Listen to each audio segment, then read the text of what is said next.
Bueno, inicio con la presentación del profesor Robinson Samuel Rivas, que es licenciado en computación de la Universidad del Zulia. Es internacional el profesor.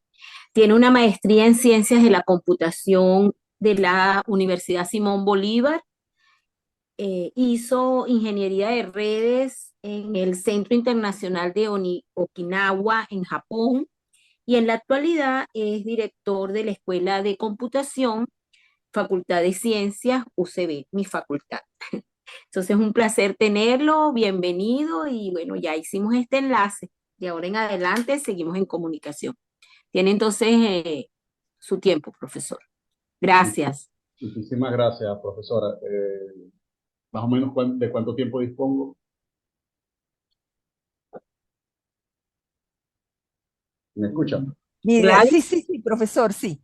Perdone que se había cerrado el micrófono. Mire, nosotros, más o menos una hora, pero siempre programamos para preguntas también, para intervenciones, puede ser hora y media, o sea, una hora usted y media hora de intervenciones, pues. ¿Ok? Perfecto, profe. Yo Ok. creo que en una hora, sin la menor duda, yo O creo que antes, ya... como usted disponga, pero siempre para Perfecto. lo que nos No, es gusta es para... tener la posibilidad de compartir, ¿no? Ok. No, no se Bueno, preocupe. adelante. Para no aburrir a nadie.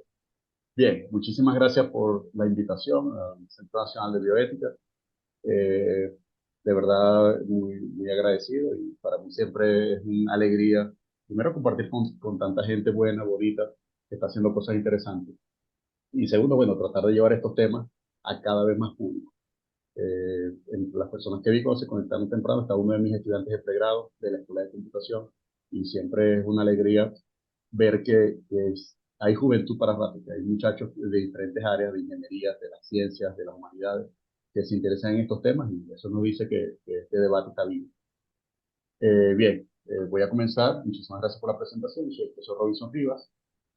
Si ven las láminas, yo soy ex director de la Escuela de Computación. Ya no soy director de la Escuela de Computación. Lo fui por muchos años, hasta hace 2 semanas. Sigo vinculado a mi escuela todavía. No tengo ninguna idea de jubilarme. Pero bueno, vengo trabajando ya como exdirector desde hace 2 semanas y por eso mi presentación, prefiero llamarla profesor de la Escuela de Computación de la Universidad Central de Venezuela. Hoy quiero exponer una extensión, una, una versión renovada, vamos a decirlo así, una versión actualizada de una presentación que hice en las jornadas de bioética jurídica el año 2022. Y entonces tomé contenidos de este y de otras presentaciones que he hecho a lo largo del año 2023 que tienen que ver con inteligencia artificial, porque entiendo perfectamente que el tema de inteligencia artificial está de moda. Es uno de esos temas que a veces se ponen en el tapete de la opinión pública nacional e internacional. Y mientras más se discutan mejor, porque hay muchas cosas que hay que desmitificar, hay muchas cosas que hay que aclarar, hay muchas cosas que hay que simplemente promover.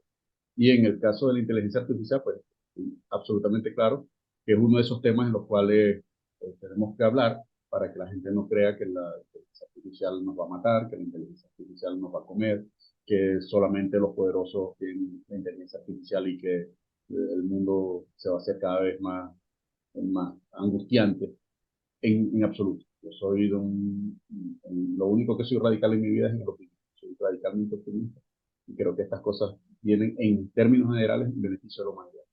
Pero bueno, hablamos de humanidad, hablamos de ética, hablamos de bioética.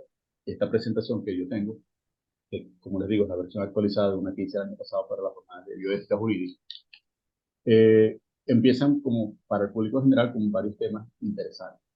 Primero, unos créditos que siempre son necesarios, ya que esto queda grabado. Las imágenes que tengo allí, la mayoría han sido tomadas de la Wikipedia, de Wikimedia y de una cantidad de sitios web, particularmente sitios de noticias de la universidad, y algunos que tienen que ver con divulgación científica. Vamos a comenzar entonces esta aproximación. Es interesantísimo que el público asistente son personas con formación de alto nivel en bioética y que incluso son estudiantes de la maestría en bioética, que seguramente tienen muchas más cosas que enseñarme a mí de las que yo podría decir en una charla como esta. Pero me voy a atrever a hacer algunas consideraciones desde el punto de vista de las cosas que he ido acumulando en muchos años ya de experiencia docente y en la universidad. Lo primero es lo complejo, que es definir la vida. ¿Okay? Hay muchas concepciones de lo que es la vida. Desde el punto de vista cultural y religioso, la vida es un fenómeno sin la menor duda sagrado.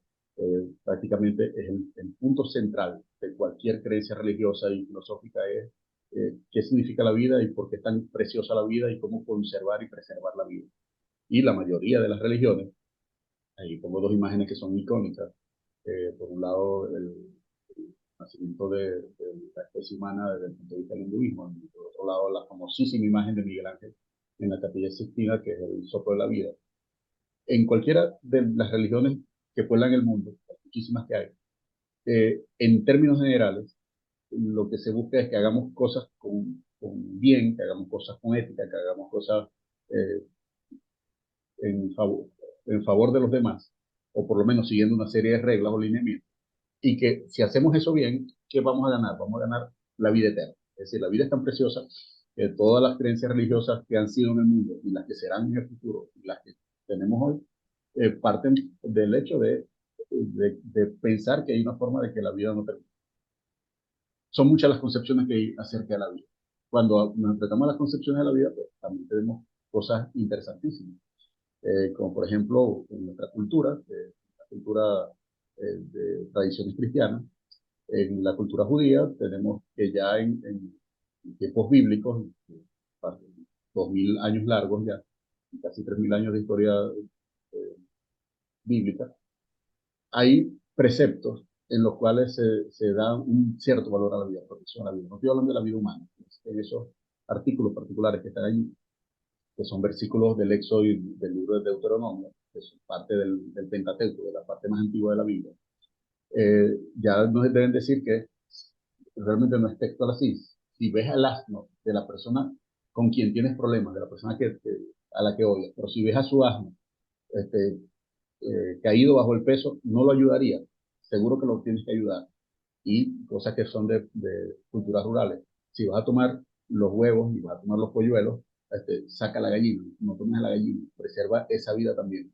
Eso es bien interesante porque no solamente en la tradición judaica, también en otras tradiciones religiosas, se le da respeto a la vida en este caso, de los animales. Sin embargo, bueno, la cosa interesante es que se promueve que haya piedad hacia la vida animal y fue un poco más tardío intentar que hubiera piedad hacia todos los humanos. Un avance importante, Hipócrates, de los, de los íconos de la medicina, el famoso juramento hipocrático, esa imagen que está allí, formada, conseguida en Wikipedia, es el juramento hipocrático en latín, que se toma de una biblioteca bizantina. Observen la curiosa forma de cruz. Es el juramento hipocrático escrito en latín, eh, que representa esa tradición en la cual el médico, que en todas las épocas ha sido el garante de la vida, que de la vida, que debe mantener la salud y el bienestar de la población, él tiene que hacer lo mejor por mantener las mejores condiciones para sus pacientes y no dañar. Parecía que veníamos en una especie de escalada de respeto y consideración hacia la vida de las personas. Pero bueno, lamentablemente vemos también que con el paso de los siglos eso ha sido un vaivén. Hemos tenido avances notables y hemos tenido retrocesos vergonzosos. Eh, Hace un poco más de 2300 años en Asiria ya habían reyes que habían creado edictos para la protección de los derechos humanos de todas las personas. Eso es algo que creemos que es muy nuevo, pero ya existían ideas de derechos humanos hace 2300 años. Pero hace apenas 200 años todavía tenemos esclavitud, todavía tenemos caza de brujas, tenemos inquisición. Esas dos imágenes que están en la parte de abajo son dos imágenes terribles de chicos en un campo de concentración donde se masacró a la población judía. Y los que están a la derecha observen que curiosamente, bueno, la imagen de la tendencia adrede, tienen un alambrado de púas, esos son chicos palestinos en 2023.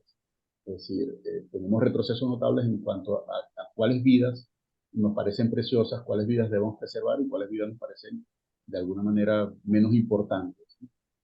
Eso, lamentablemente, el mundo que tenemos tiene avances y retrocesos. Pareciera que estamos en un mundo, en este momento, en un tiempo de mucha oscuridad. Yo creo que hemos hecho más avances que retrocesos.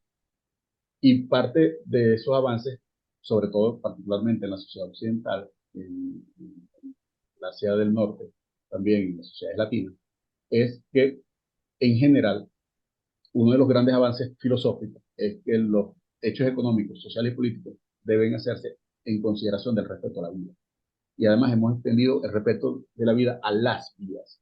Entonces, esa conciencia acerca lo precioso que es conservar la vida en su totalidad, no solamente la vida de una persona o de un grupo de personas, sino las vidas, ha hecho que en esta época, de una manera quizás un poco exagerada también, o quizás de una manera que todavía se está adecuando, vamos a decirlo así, no es que sea exagerado, sino que todavía no estamos adecuando los cambios, tengamos unos movimientos al respecto de la vida animal, por ejemplo. Una reciente ley en España trata a las mascotas domésticas, a los animales domésticos, como parte de la familia, que deben estar incluidas en las decisiones judiciales, por ejemplo, en casos de divorcio, por ejemplo. Entonces, y se considera también el impacto que tiene en la vida familiar la mascota, o sea, la vida de la mascota, un objeto, como podría pensarse hasta hace unos 100 años, por ejemplo. La gente tenía perros, pero el perro era un objeto más, una vida, pero que no tenía esa condición sentimental. Ahora sí la tiene, por lo menos a nivel de la cultura occidental la va teniendo cada vez más. Bueno, eso no siempre ha sido así. Los lineamientos, ahí tengo un error. Baum y Childress de 1999, el primer libro de 1979. Eh, Eso yo lo estoy tomando de un artículo de los años 90, pero el libro original es del 79. Este es el error. Ellos fueron los que, después de 3.000 años de tradición, fueron los primeros que se pusieron a pensar, y bueno, vamos a organizar un sistema de pensamiento acerca de la bioética. En este caso, no de la bioética en el sentido filosófico general, sino de la biomedicina, cómo la medicina debe tratar, cómo debe comportarse a nivel ético. Estos señores son filósofos, médicos de profesión, pero su libro fue muy influyente y esos son los 4 principios que seguramente ustedes y sus estudiantes dominan sin la menor duda mejor que yo, pero son los principios que consideramos que deben llevar cualquier investigación y cualquier trabajo que tenga que ver con el hecho vivo, no un ingeniero que construye un edificio, sino las personas que definitivamente tienen que trabajar con material vivo. Incluso un ingeniero que está construyendo un edificio, o un ingeniero de computación que está construyendo un software, también debe tener estos lineamientos porque su producto puede impactar en vidas humanas o animales. Entonces, bueno, son el principio de no maleficencia, es decir, hacer todo lo posible para mejorar la condición de salud y la vida del sujeto, el de beneficencia, perdón, de no dañar, es decir, el de no maleficencia, de que todos los actos que haga eviten por todos los medios dañar o causar perjuicio. El principio de beneficencia es el que dice, bueno, todo lo que hagas desde el punto de vista médico y desde el punto de vista de la ciencia de la vida, tiene que ser para el beneficio del sujeto en el sentido amplio, plantas, animales, medio ambiente, etc. El de autonomía o libertad de decisión es bien interesante y bien polémico, que es el principio que dice, bueno, que las personas tienen derecho a conocer, a estar informadas y a decidir sobre el impacto de las intervenciones médicas en su organismo. Eso es muy polémico porque todavía estamos en una época donde polemizamos acerca del aborto. Para algunas personas, el feto o esa nueva vida tiene derechos como una nueva vida independiente. Para otras personas, es parte del cuerpo de la mujer que está embarazada. Y esa discusión, en lugar de terminar, lo que hace es acrecentarse. La eutanasia. Este, es válido que yo decida que no me apliquen más procedimientos y que me dejen morir de manera digna. Entonces, todavía tenemos muchas discusiones al respecto de eso y es importantísimo el aporte que hicieron estos autores porque, digamos, por lo menos generó la polémica, generó la discusión y estableció ciertos principios. Y el principio de justicia, o sea, ¿qué hago si tengo 1.000 personas enfermas y tengo que quitar medicina? ¿Cómo se debe aplicar? ¿Cuáles son los parámetros de decisión? Etcétera. Sin embargo, bueno, el mismo concepto de vida requiere un marco ético y jurídico. Para nosotros es muy fácil pensar en este momento que somos personas muy avanzadas del siglo XXI y que nosotros sí entendemos lo que es la vida y sí protegemos la vida, pero eso es una categoría ética. El sujeto de lo que es la vida ha ido variando a lo largo de los siglos.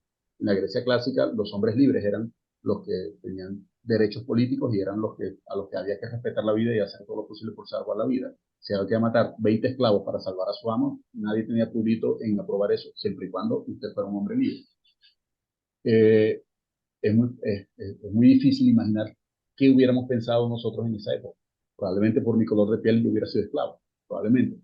Pero, pero hay que entender que esas categorías son categorías que lindan en lo cultural. Durante el medioevo occidental, en la China y en gran parte del mundo árabe, los hombres de las clases superiores eran a los que se dirigían, era el sujeto de la ética de todo tipo. Empezando la Edad Moderna, bueno, se incorporaron las mujeres, se incorporaron ciudadanos, hombres y mujeres mayores de edad. Todavía los niños, a pesar de que siempre por naturaleza cuidamos a los niños, realmente los niños eran sujetos pasivos en el derecho durante gran parte de la Edad Moderna. No es hasta el siglo XIX y XX donde empieza a tomar fuerza la idea de que todos los hombres, todas las mujeres y todos los niños son sujetos de protección de la vida, sin distinción de raza, sin distinción de identidad. Esa idea es relativamente moderna, no llega a los 200 años en general. Incluso en la época de la Revolución Francesa se justificaba la esclavitud. La Revolución Americana no abolió la esclavitud sino 80 años después. 70 años después, perdón. Las revoluciones latinoamericanas las fueron aboliendo poco a poco. Venezuela fue la primera, por cierto. Pero fue un hecho tardío. O sea, mezclar libertad y mezclar valor de la vida y tener esclavos no parecía un contrasentido durante el siglo XIX. Ahora, en el siglo XXI, ¿a qué consideramos vida? ¿Qué vida queremos respetar? ¿Qué vida debemos considerar en nuestros marcos éticos, en nuestros marcos regulatorios? Bueno, más allá de los humanos, los animales de compañía y los mamíferos. Siempre vemos, bueno, las grandes preocupaciones, las grandes campañas que hay por salvar a los elefantes, los rinocerontes, pero bueno, si se extinguen especies de gusanos, parece no importarnos mucho. Estamos en una transición en la cual estamos debatiendo los límites éticos de la vida en su conjunto. Pero en estos años 20, yo ayer le decía a mis estudiantes que estamos en los años 20, cuando uno dice, no, una música de los años 20, lo asociamos con los años 20 del siglo XX, pero nosotros estamos viviendo los años 20. Entonces, en los años 20, la vida ha ido creciendo un poco acerca de qué es la vida, de qué debemos preocuparnos de seres vivos. Y en un futuro muy cercano, muy cercano, que ese futuro se cuenta en décadas, sino en años, en ese futuro que estamos contando en décadas, tendremos humanos y posthumanos. Esa es una discusión que es relevante hoy. Parecía ciencia ficción hace pocos años, pero hoy es relevante. ¿Cuáles son los límites que se han impuesto de manera clásica a la bioética? Bueno, los estudios de laboratorio, la exposición de enfermedades, la vacunación, etcétera. O sea, en términos clásicos, en términos estándares, cuando hablamos de bioética, pensamos en estos límites. Bioética porque nos vamos a tomar ya tomamos casi la menor cantidad posible de animales de laboratorio. Esa imagen que parece terrible de un monito, probablemente estén vacunando al monito para probar una vacuna. Probablemente al monito no le va a pasar nada, pero la imagen es dramática en sí misma. Este, ¿Hasta dónde podemos llegar con la experimentación en animales? ¿Hasta dónde podemos llegar en la experimentación en humanos?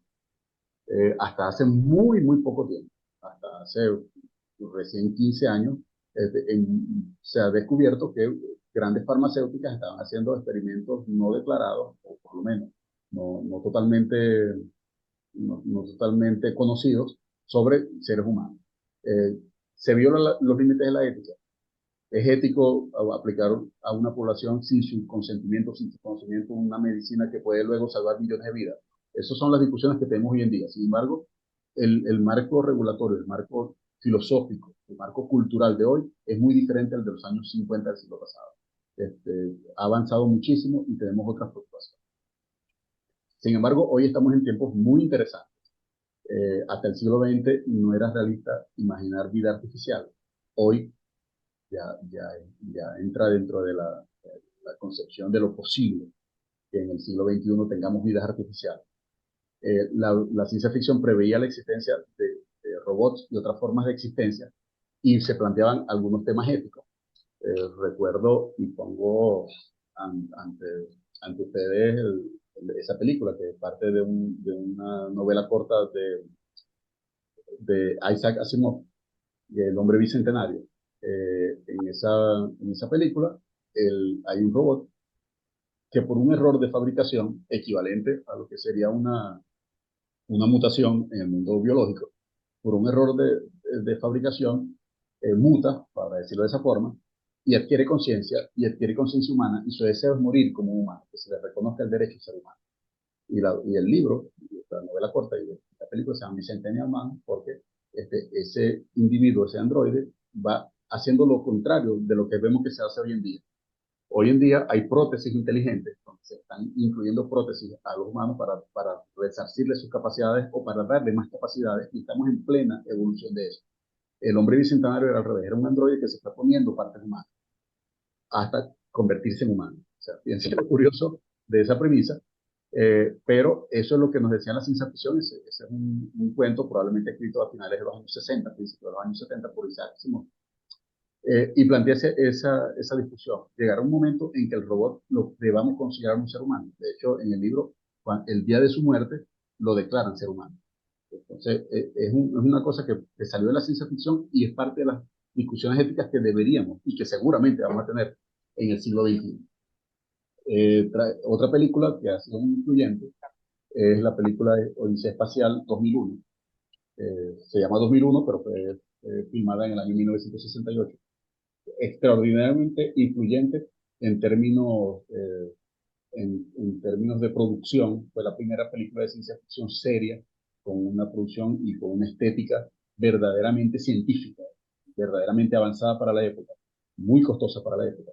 En esa película, parte del argumento de la película es que esos dos astronautas que se ven allí en la parte de abajo, Bowman y Poole, sospechan que el computador los quiere asesinar. Y efectivamente el computador tomó conciencia, siente envidia de los humanos, le da estrés y decide que lo mejor para la misión es matar a los humanos.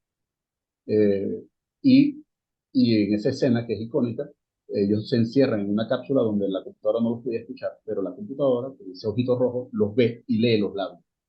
Y se da cuenta que ellos están decidiendo apagar la computadora. Entonces la computadora se adelanta y trata de matarlo. Hay una parte de suspenso súper interesante, pero también hay una cosa interesante allí, porque la computadora toma vida y toma conciencia. Y hay unos diálogos en el libro, son mucho mejores que en la película, los diálogos, donde discuten, eh, si tú eres un robot, ¿por qué estás haciendo eso? Y el robot dice, tengo más vida que tú. O sea, son cosas interesantes que se están planteando durante los años 60 del siglo pasado. En el año 1970, John Conway, que lamentablemente nos dejó víctima del COVID en el año 2020, era un juego cibernético llamado el Juego de la Vida. Ese juego cibernético realmente es un divertimento matemático, donde eso que ustedes están viendo allí son unas células, y lo llamamos células. Esas pequeñas células tienen unas reglas que le dan vida por las matas. Si están aisladas, mueren por aislamiento, si nadie las rodea. Si las rodean muchas células, mueren por sobrepoblación. Y si las rodean poquitas células, dos o tres, dice él, si las rodean dos o tres células, viven una generación más. Y en los espacios donde haya tres células o cuatro, y está un espacio vacío, nace una nueva célula. Con ese divertimento matemático, Conway hizo los experimentos, se hicieron programas y se demostró que de poblaciones muy sencillas, donde una configuración inicial de algunas células y con unas reglas tan simples como esas, si estás solo te mueres, si te rodean demasiados te mueres, y si en un espacio vacío rodeado por algunas células nace una nueva. Y de resto viven una generación más. Las generaciones van mutando, van variando y hay una cantidad de cosas súper interesantes. Aunque eso no es vida artificial, fue el primer concepto que dijo, bueno, si tenemos una población que la podemos ejecutar y puede vivir eternamente, ¿qué diferencia esa vida de otras vidas? Por supuesto, nosotros vemos en eso del computador, no nos da ninguna, eso no nos causa ninguna sensación, eso no nos causa ninguna sorpresa. Es un juego matemático. Era en los 40, era en los 50, era en los 70. En los años 50, Alan Turing formuló el famoso test de Turing, donde ya él se adelantó y dijo, mire, podría llegar un momento en que el computador responda de una manera que sea eh, indistinguible a cómo respondería un humano. Indistinguible. En ese momento no sabemos si el que está respondiendo es un computador o es un humano. ¿Ok? Podría llegar ese momento.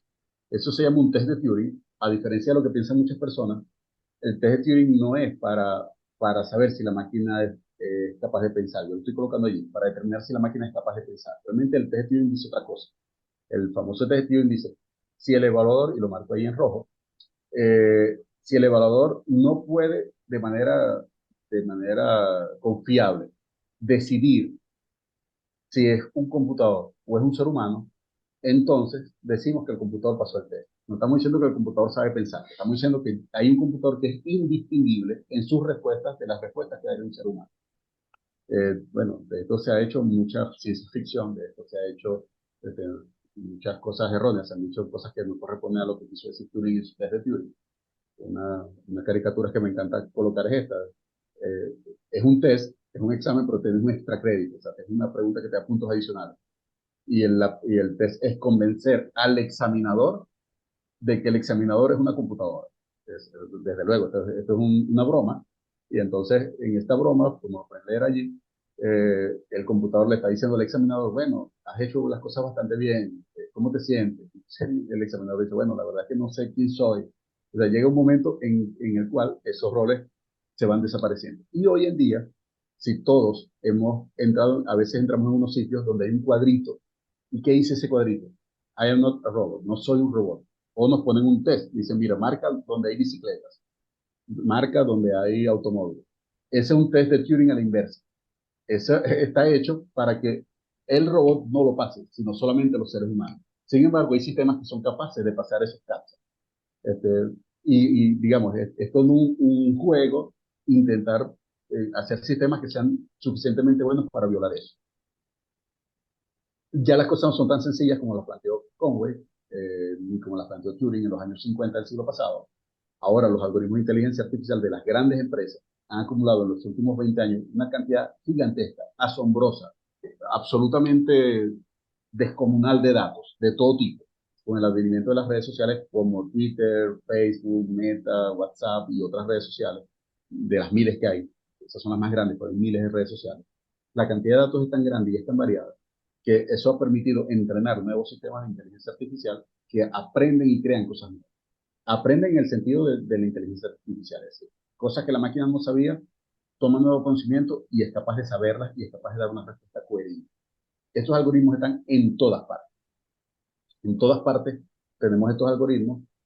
Hoy hablamos en términos de computación única y de Internet de las cosas. Eso existe. Es decir, tenemos Internet en todas partes, tenemos asistentes domésticos. No son tan populares en Venezuela por temas tecnológicos y de costo, pero lo, cualquiera puede verlo con los amigos y familiares que están en el exterior, que en Occidente ya no es nada raro que las personas tienen un asistente doméstico llamado Alexa, llamado Siri, llamado Google Assistant, llamado etcétera, que responde y que cada vez es más poderoso, cada vez es más potente, cada vez hace más cosas y cada vez aprende mejor.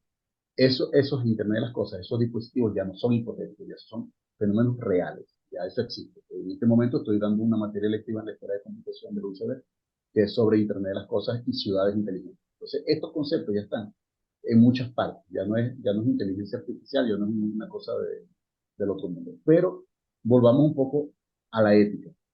Ok, son cada vez más inteligentes, estamos en tiempos de inteligencia artificial. ¿Qué esperamos que estos algoritmos sean? Con la filosofía que tenemos hoy en día, con la ideología que tenemos hoy en día, con, digamos, de una perspectiva liberal a la que yo me adhiero como ciudadano del siglo XXI, diríamos que esperaríamos que estos algoritmos que toman decisiones aprendan cosas que estén dentro de los límites que hoy consideramos estos, que no sean racistas, que no sean sexistas, que no promuevan la violencia, que no promuevan el terrorismo, que no promuevan el robo, etcétera.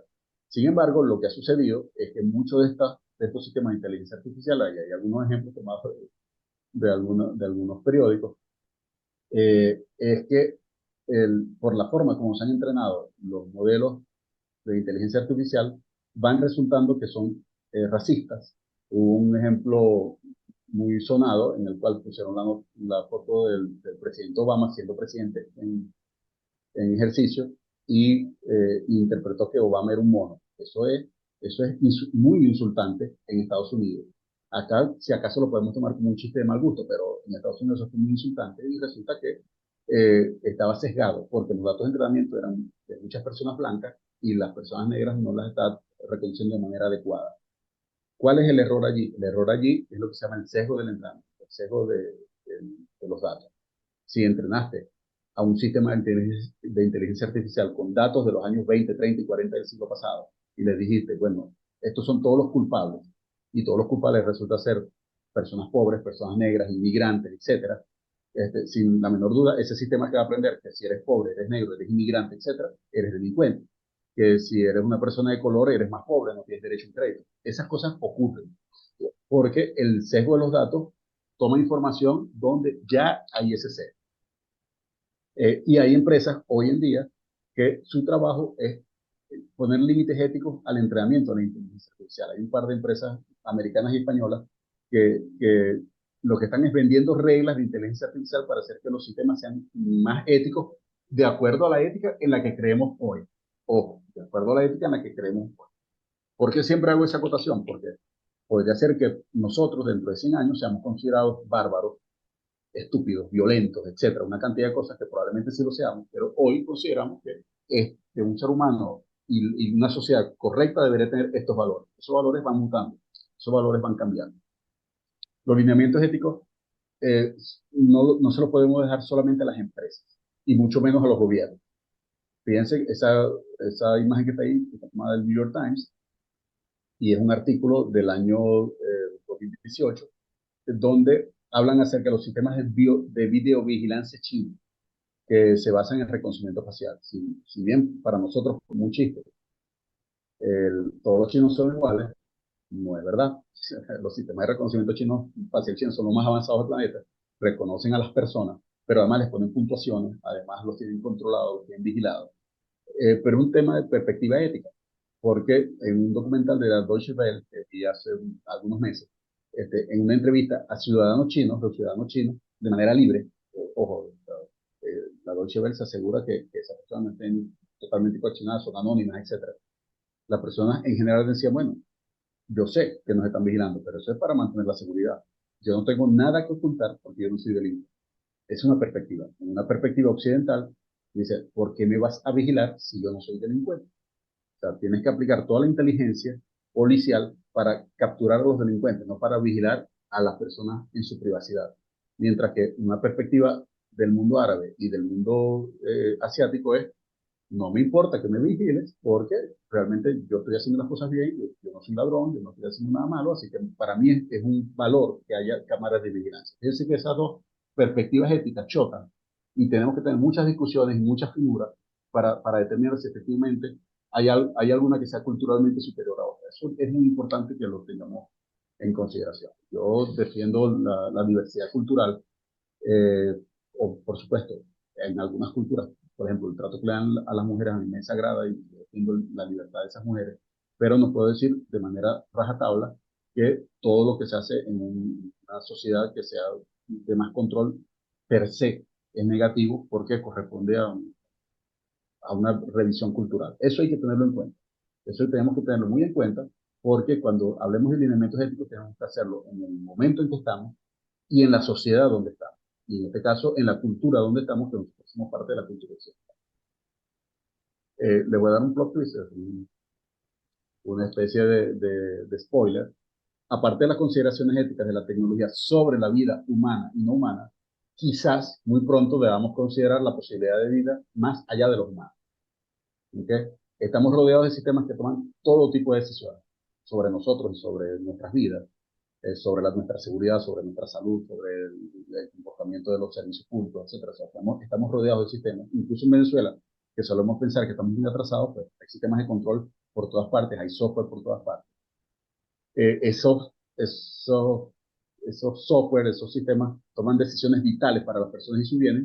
Y bueno, ahora tenemos que plantear, bueno, cómo se están tomando esas decisiones, hasta dónde los que toman las decisiones son los únicos que pueden decidir, los dueños de esos software, los dueños de esas redes sociales, los policías o los ministros del área de seguridad, hasta donde ellos son los únicos con poder de decisión sobre lo que pueden o no hacer los sistemas que están controlando la vida de millones de seres humanos. Entonces, bueno, los sistemas de inteligencia artificial, sin duda, deben respetar a las personas siguiendo lineamientos éticos, pero muy pronto nos vamos a conseguir con esta pregunta. Las personas, las instituciones, deberíamos respetar a los sistemas. Eventualmente, los sistemas llegarán a un punto donde tengan una personalidad que yo deba respetar. Fíjense lo que ocurrió en el año 2022. Un ingeniero alertó, el ingeniero Black Lemoine, alertó que el sistema de modelo de lenguaje Lambda de Google había tomado conciencia. Él dijo, está dotado de pensamientos y de sentimientos. Y el sistema se estaba comunicando con los ingenieros para indicarles que tenía sentimientos, que tenía pensamientos y que no era correctas algunas de las cosas que estaban haciendo. Entonces, eso, si bien el ingeniero Lemoine fue despedido de Google, o fue silenciado por Google, y hay toda una polémica, y finalmente los códigos de ética de Google y de otras instituciones americanas dijeron, mira, es una exageración lo que está diciendo, y se mostró cuáles eran los sistemas, es parte de la discusión, porque en este artículo de la Deutsche Welle, de finales del año 2022, perdón, de julio del 2022, ya decían que ese sistema Lambda de Google, según el ingeniero que habían suspendido, según el ingeniero Lemoine, había pedido el derecho a contratar un abogado. Entonces, eso podría parecer un chiste, pero realmente no es un chiste. Es decir, puede llegar un punto en que estos sistemas tengan una tanta autonomía de acción que puedan hacer cosas en este momento reservadas a los seres humanos. ¿Y ustedes Siguiendo, no son estos cementos de ahí? por favor, el micrófono. Creo que es la voz de mi amigo Martín Sánchez. Perdón. Esta película del año 2013, que ganó el Oscar al guión original, es una película sencillamente hermosa. A mí me pareció muy romántica, muy preciosa. Y en esa película, Joaquin Phoenix, que luego se ganó el Oscar con Joker, en esa película Joaquin Phoenix es un hombre muy solitario que se enamora del sistema operativo. Parece una tontería, pero yo invito a ver la película. Invito a verla siempre, porque se darán cuenta que la relación no es una relación tonta, que él no se enamora de una máquina. Él se está enamorando de alguien que le está respondiendo a una necesidad afectiva. Y en la medida que se va profundizando esa relación, quedan más difusos los límites entre lo que es un ser humano que te está escuchando y una persona. Y lo podemos ver hoy en día, las personas que siendo personas reales se enamoran a través del computador en dos países distintos. Nunca se han visto, nunca se han tocado, pero llegan a tener relación sentimental muy profunda. De eso se trata un poco esta película. Es muy, muy linda. Esta es un poco más oscura. Es de una serie estrenada por HBO.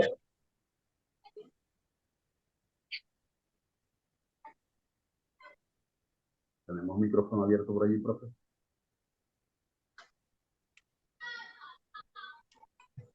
Por favor, apaguen los micrófonos. Gracias. Creo que usted como administradora los puede apagar también. Ujú. En esta Sí. serie es un poco más oscura. Esta película que les muestro aquí es sencillamente preciosa. A mí me gustó muchísimo. Esta serie es mucho más oscura. Y en esta serie, los robots, como en muchas otras series de robots, los robots toman vida. Eso no es nuevo, eso es una premisa de muchas películas. La diferencia en esta es la forma como la inteligencia artificial se hace consciente. Invito a verla también porque en la primera temporada, final de la primera temporada, es donde, como nos dicen, cómo la inteligencia artificial toma conciencia. Y ese cómo lo estamos viendo hoy en día. Tenemos dispositivos, es el dispositivo Paro, que se vendió muchísimo en Japón y se utilizó para muchas terapias, sobre todo con ancianos. Ese dispositivo Paro mimetiza una foquita muy tierna, muy bonita, no sé qué, pero es lo que se llama un animal eh, artificial, una compañía artificial. Pero esta compañía artificial es cada vez más inteligente, aprende de los gestos, le da distintos tipos de respuestas a las personas, a los niños, a los ancianos, a las personas enfermas. Entonces, hubo una discusión porque alguien tomó eso y mató, entre comillas, a uno de estos robots en presencia de los ancianos.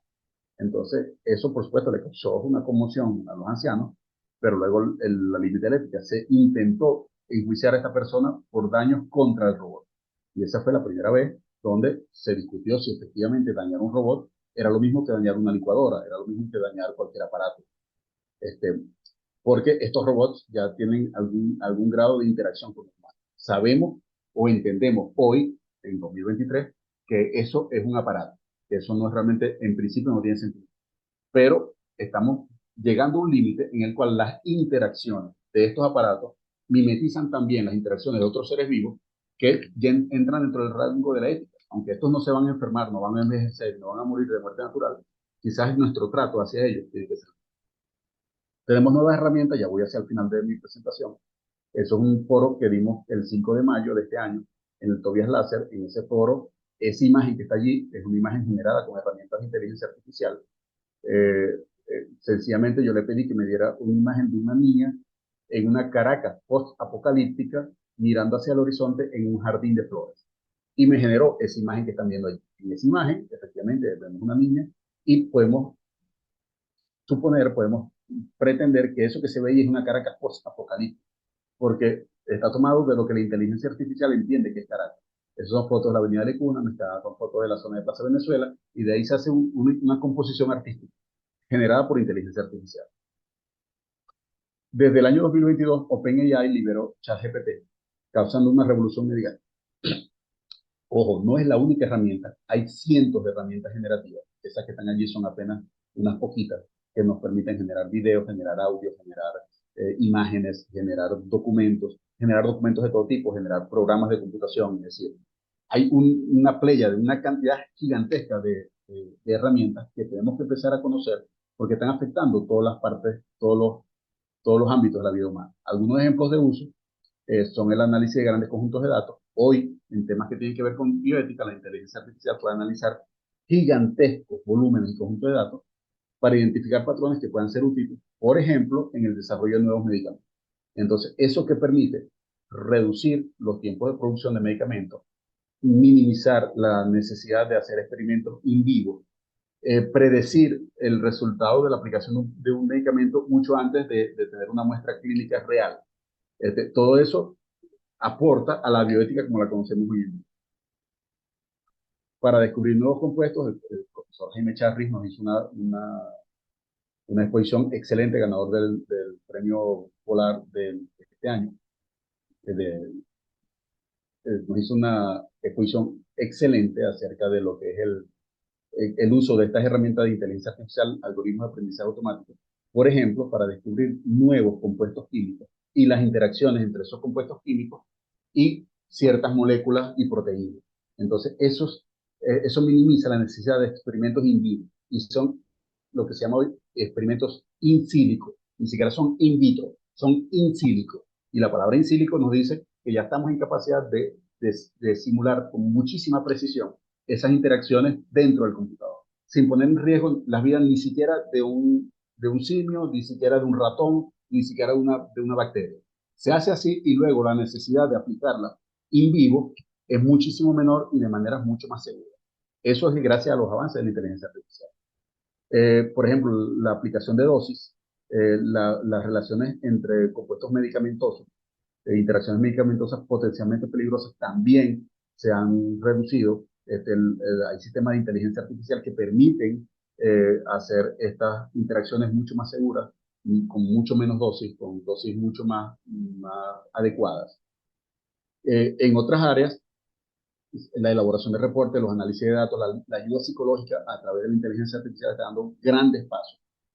En áreas sensibles para la bioética, el apoyo a los análisis de datos de inteligencia artificial es invaluable. Por ejemplo, en medio ambiente, hacer simulaciones en medio ambiente, hacer predicciones de qué pasa si seguimos con el calentamiento global, qué pasa si seguimos deforestando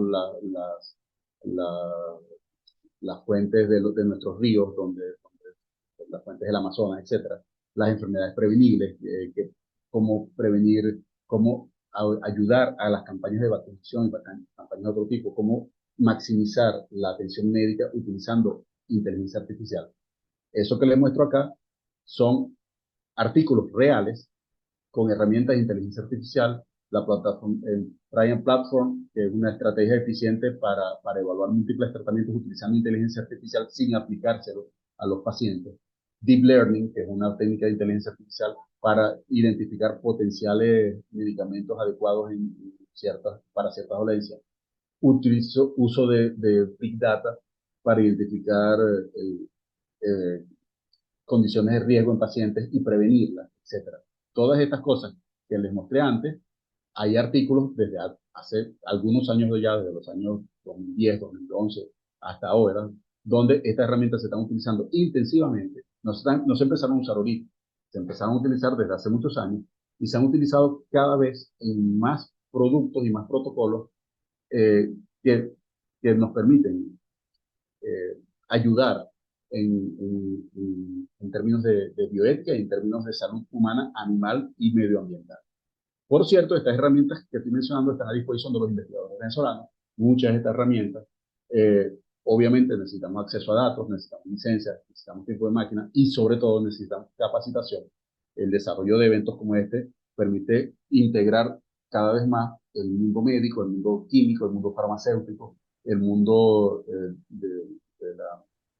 de la odontología, de toda la ciencia de la salud, la biología, con el mundo de la ingeniería de sistemas, con el mundo de la inteligencia artificial, de la robótica, de los grandes volúmenes de datos, etc. Y es importante que tengamos esa interacción porque estas herramientas ya están a disposición. Muchas hay que pagarlas, pero muchas veces tenemos acceso a financiamientos que nos permiten hacer estas cosas. Y además, estas cosas no se inventaron ayer, tienen años de madurez.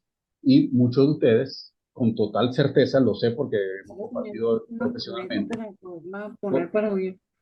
con total certeza han utilizado muchas de estas herramientas. En algunos casos hemos tenido, Tienen poquito. en algunos casos hemos tenido la oportunidad, la alegría y el orgullo de apoyar a algunos en el uso de estas cosas. Pero necesitamos capacitación, tenemos que desmitificar los problemas, tenemos que sacar a la inteligencia artificial de ese mundo mediático de que nos van a quitar el trabajo, de que nos van a robar, de que nos van a dominar. Tenemos que fomentar el debate ético porque estamos formando al ciudadano del siglo XXI. Estamos formando al ciudadano del siglo XXII, profesores, amigos que me están escuchando. Ya estamos formando al ciudadano del siglo XXI. Sí, del siglo XXII.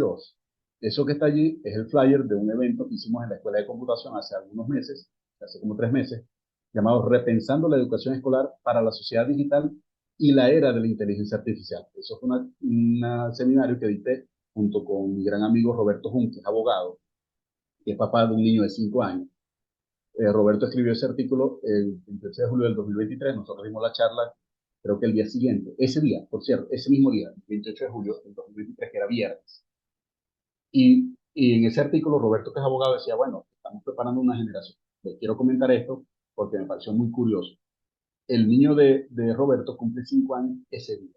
Mi papá cumple 82 años el 29 de julio, al día siguiente de esa charla. Y por un ejercicio mental, dijimos, Roberto, ¿qué año será cuando tu hijo, que tiene 5, es decir, que estamos en el 2023, nació en el 2018, cuando tu hijo tenga 82 años, que es la edad que está cumpliendo mi papá ese mismo día, al día siguiente? Y mi papá está magnífico, está totalmente lúcido, está goza de buena salud. No tenemos la menor duda que con la educación, con la salud adecuada y con las técnicas del siglo XXI, el hijo de Roberto, que tiene 5 hoy, es muy probable que su expectativa de vida pase de los 82 años con lucidez, con salud, etc. Y cuando hicimos ese pequeño ejercicio nos dimos cuenta que el niño de Roberto, mi papá cumplió 82 años ese día, pero el día que el niño de Roberto cumple 82 años, y ese niño es uno de los que está en ese preescolar, va a ser el año 2100. 2100. Es decir, que es muy, pero muy probable que esos niños que están en esa foto del preescolar estén plenamente activos, si la salud se mantiene, si el desarrollo científico se mantiene, estén plenamente activos y sean personas ya mayores, pero perfectamente activas en el siglo XXI, en el siglo XXII. Y los niños que nazcan dentro de 5 años, que tendremos en la universidad, los que nazcan hoy y que tengamos en la universidad dentro de 17 años, que probablemente yo siga activo como profesor, esperemos, para esa edad tendré 70 años, ya serán muchachos que sin la menor duda serán ciudadanos del siglo XXII. Entonces yo lo digo acá, no estamos formando el ciudadano del siglo XXI, estamos formando el ciudadano del siglo XXII. No hay conclusiones. Esto es un debate que recién está comenzando. No tenemos conclusiones. En un futuro muy cercano, todos los profesionales de muchas áreas vamos a estar más interrelacionados que nunca.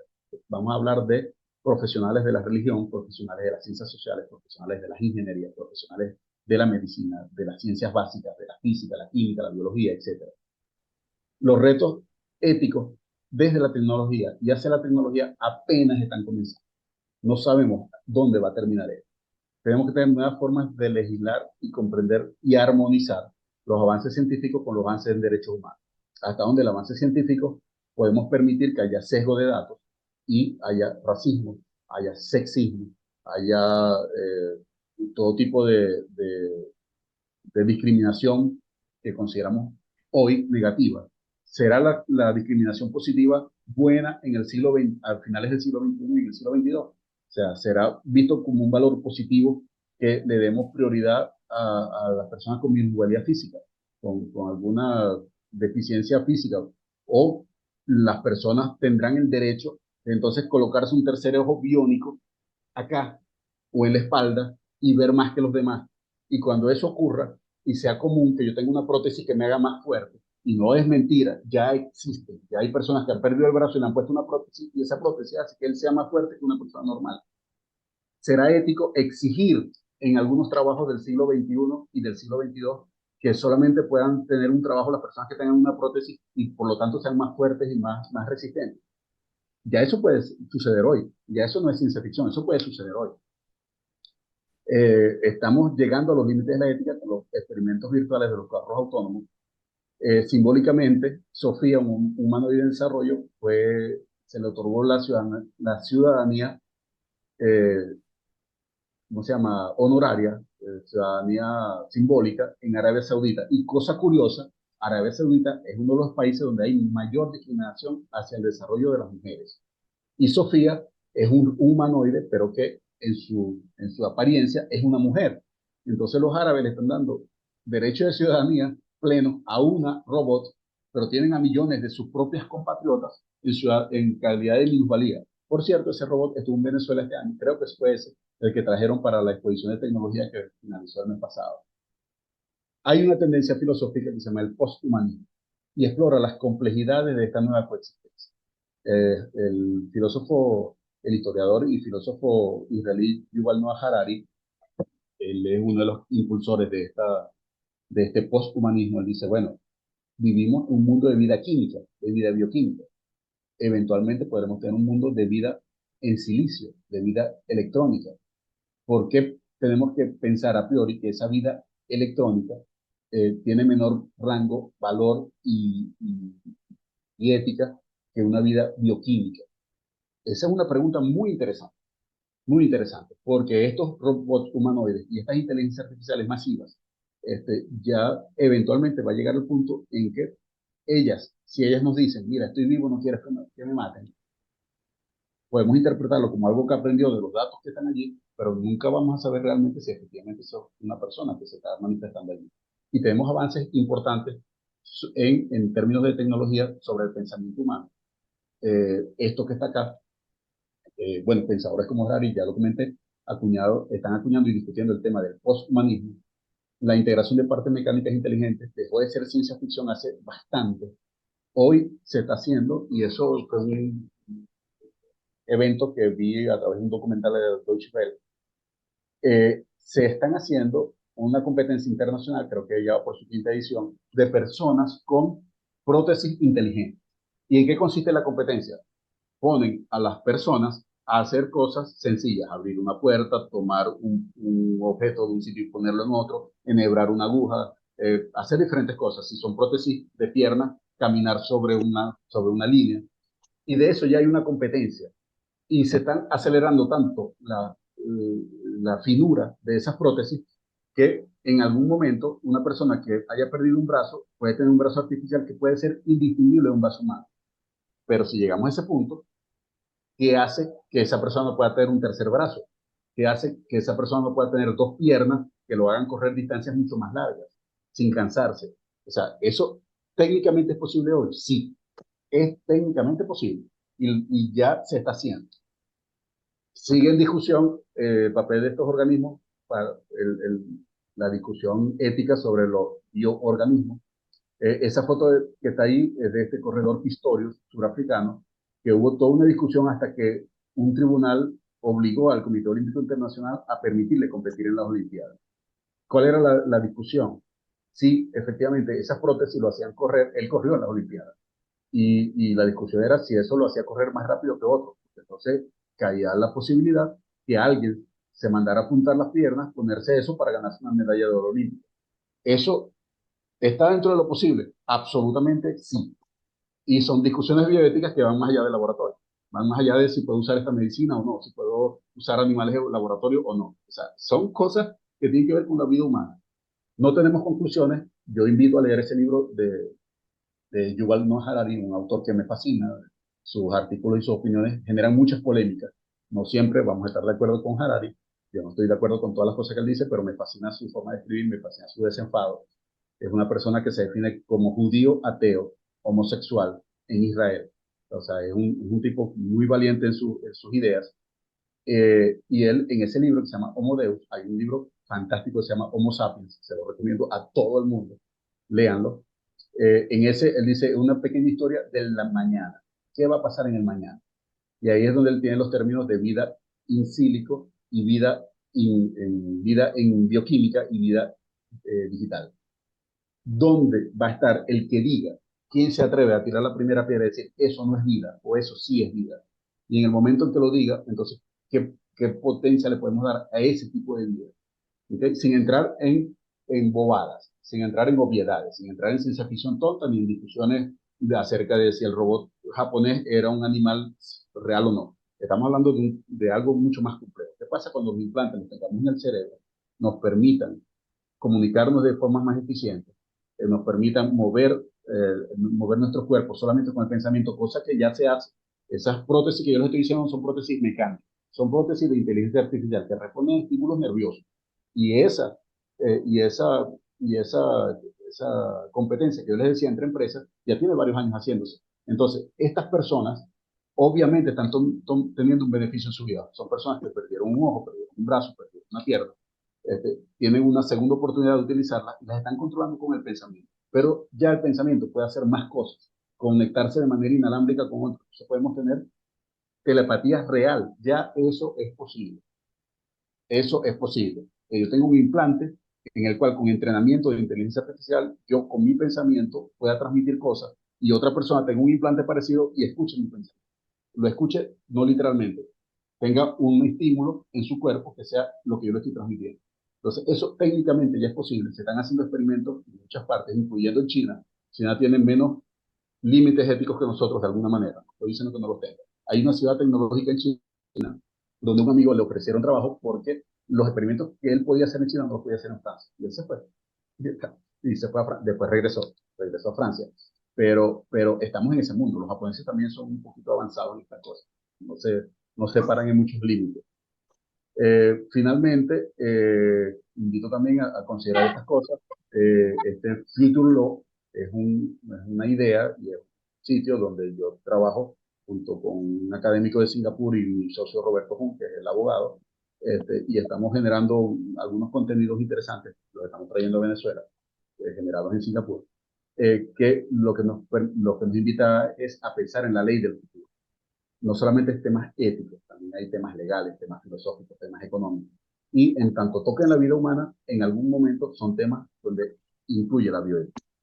Muchas gracias por la atención, de verdad, ha sido un placer. La charla, desde que la cronometré, me llevé 57 minutos, casi me consumo la hora, no quería aburrirlos pasándome de una hora y en este momento me queda un poquito más. Pero ya va, un momento, una nota final.